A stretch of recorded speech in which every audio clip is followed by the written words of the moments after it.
Bien bonsoir jeune viewer, bienvenue dans cette nouvelle vidéo. Aujourd'hui tu l'as vu, on est de retour dans mon studio et on va parler de ma Japan Expo. Comme tu le sais peut-être ou pas, c'était ma première Japan Expo, j'étais puceau de Japan Expo. Et aujourd'hui dans cette vidéo, j'avais envie de vous partager mon ressenti de la Japan Expo. Qu'est-ce que j'ai trouvé de bien, qu'est-ce que j'ai trouvé pas bien, qu'est-ce que j'ai acheté aussi, qu'est-ce que j'ai vu, etc. etc. Bref, je vais tout vous raconter de ce week-end à Paris qui a été fort en péripéties. Donc on y va, c'est parti, vous le connaissez tous, il est de retour, transition stylée.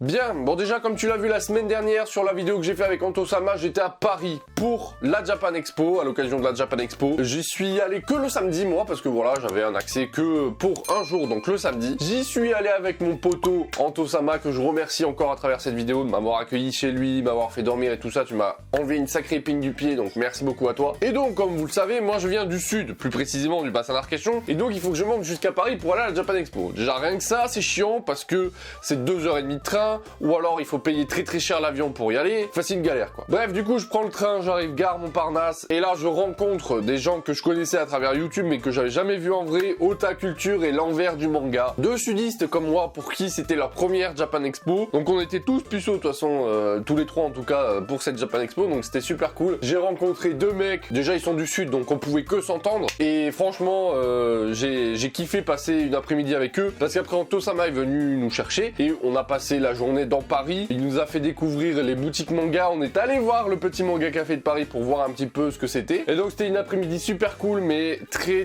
fatigante à la fin, parce que déjà il faisait très chaud, j'avais passé 2h30 dans le train. D'ailleurs je fais une parenthèse, une toute petite parenthèse, n'hésitez pas à aller voir la chaîne d'Otaculture et de l'envers du manga, elles sont dans la description, surtout Otaculture.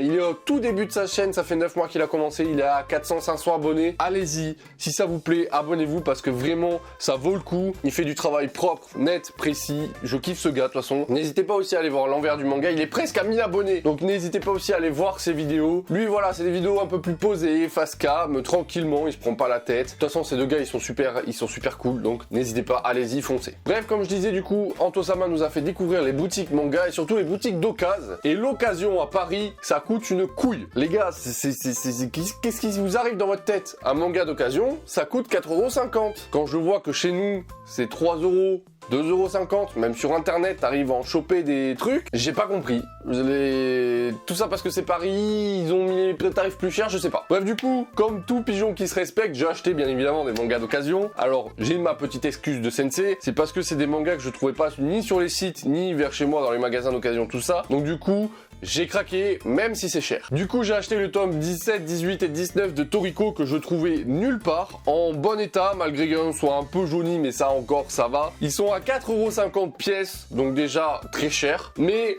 je les trouvais pas ailleurs et j'avais envie de continuer Toriko, donc voilà, j'ai un petit peu craqué, je me suis fait plaisir, je me suis dit, allez, c'est une fois dans l'année, tu vas pas tous les jours à Paris, donc vas-y, fais-toi plaisir. Et avec ça aussi, j'ai acheté deux mangas que je n'arrivais pas à trouver d'occasion, et là, ils sont en extrême bon état, ce qui peut justifier le prix ou pas, je ne sais pas. C'est le tome 6 et 7 de Last Hero Inuyashiki à 5€ pièce. Bon, après, c'est du seinen, généralement, je crois que c'est 7,50€, 7,90€ un Last Hero Inuyashiki. J'ai envie de te dire, vu l'état qu'ils sont, voilà, 5€, ça m'a pas fait chier. Vraiment, pour cela, 5€, ça m'a pas fait chier, en sachant qu'il y avait toute la collection. J'aurais pu craquer pour tout acheter, mais après, j'aurais pas eu assez de thunes pour acheter à la Japan Expo. Et tu me connais, j'ai acheté quelques trucs fort sympathiques, donc voilà. Donc du coup, voilà, 5 petits mangas d'occasion, du Toriko, de Last Hero Inuyashiki. Bon, tu me connais, maniaque que je suis, tu connais les bails, il va falloir que je les lave, que j'enlève les étiquettes, que je les mette au propre parce que je suis un taré de la propreté, tu me connais. Du coup, ça, c'est l'occasion que j'ai faite sur Paris. Et donc après, bon, je te passe la soirée, tout ça. On a tourné la vidéo que vous avez vue la semaine dernière. Ensuite, le lendemain, direction Japan Expo. J'ai très peu dormi parce que...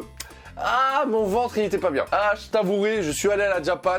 Ah, j'étais pas serein. Du coup, on va à la Japan tranquillement. On m'avait dit, Jérémy, fais gaffe, quand tu vas à la Japan, vas-y hyper tôt parce qu'il y a une queue monstre. On est arrivé là-bas avec Antosama à 8h15, 8h30. Il y avait du monde, mais j'ai pas vu de queue monstre. C'était hyper fluide. Des gens que je connaissais qui avaient été à la Japan Expo m'a dit, fais gaffe, tu vas attendre 1 heure. À l'entrée, tout ça, vas-y super tôt pour pas trop attendre et tout. Ben non, les gars, ça a été hyper fluide. Je suis plutôt content. Ensuite, comme tout le monde sait, images que tu vois juste maintenant, j'ai pu rencontrer mes amis youtubeurs, Jérôme JDMP, Manga Corp, Otaculture, l'envers du manga, qui c'est qu'il y a que j'oublie pas parce que sinon je vais me faire taper sur les doigts.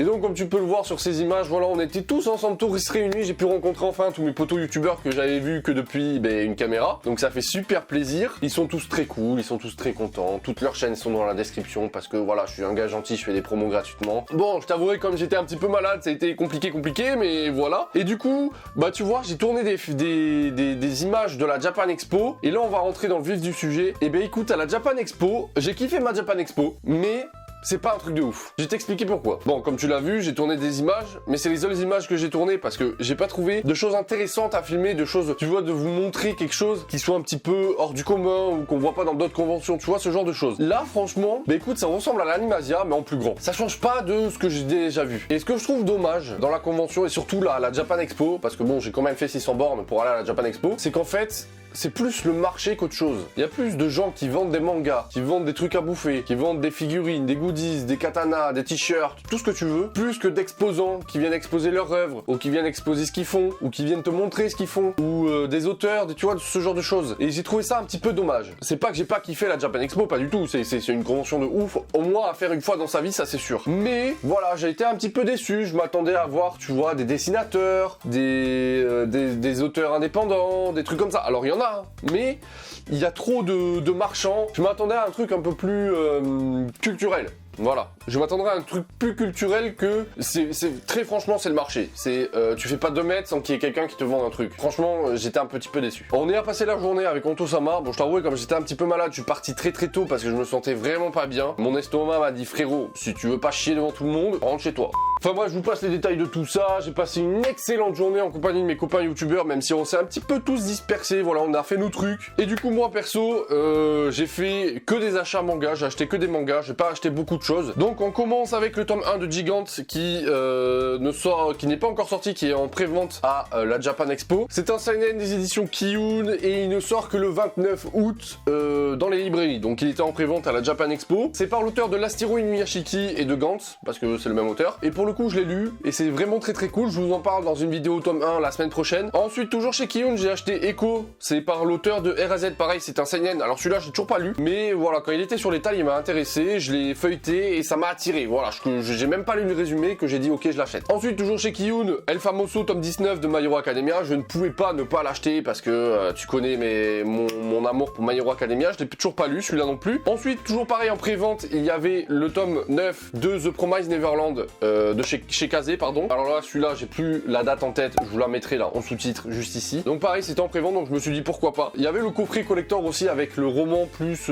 quelques goodies, mais franchement, ça m'a pas intéressé parce que le roman, je sais que je l'aurais pas lu. En plus, c'était 15 €, je crois, un truc comme ça. Donc voilà, j'avais pas forcément les moyens, tu me connais, c'est la hesse en ce moment. Donc du coup, le tome 9 de The Promised Neverland. Ensuite, toujours chez Kazé, on a acheté le tome 19 de Black Clover aussi, qui était en vente là-bas. Je connais mon amour pour Black Clover, fallait que je continue la collection, donc je l'ai acheté. Et là, on va passer à un truc de fou, parce que j'ai acheté aussi le tome 4 de Tintaren, le dernier tome de Tintaren chez Glénat, et j'ai pu rencontrer Christophe Cointol, l'auteur de Tintaren, qui, comme tu l'as vu sur Instagram, ou comme tu peux le voir juste ici, m'a fait une énorme dédicace sur le tome 4, et il m'en a fait une aussi sur le tome 1, donc c'est super cool à vous, ou à toi, je sais pas, Christophe Cointol, merci beaucoup. J'ai lu le tome 4, je vous en parle dans mes lectures manga, et je suis étonné par la fin. Franchement, je m'attendais pas à ça. Bon bref, du coup, voilà, je voulais vous dire que j'ai parlé beaucoup avec Christophe Cointol sur, voilà, qu'est-ce que ça fait d'être mangaka, l'édition en France, son boulot, etc., etc. Malheureusement, j'ai pas pu faire de vidéo parce que bon, ben voilà, je suis pas un gros youtubeur et puis lui, il avait des dédicaces à faire, tout ça, machin. Bon, bref. Du coup, je remercie Christophe Cointol à travers cette vidéo, si jamais il la voit,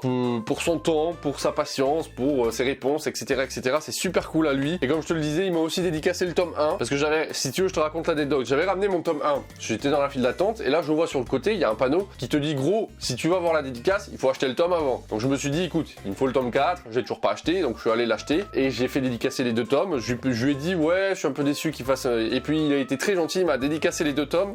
Je te montre la deuxième dédicace. De toute façon, si tu me suis sur Instagram, le lien est dans la description, il s'affiche juste ici. T'as vu la photo, voilà.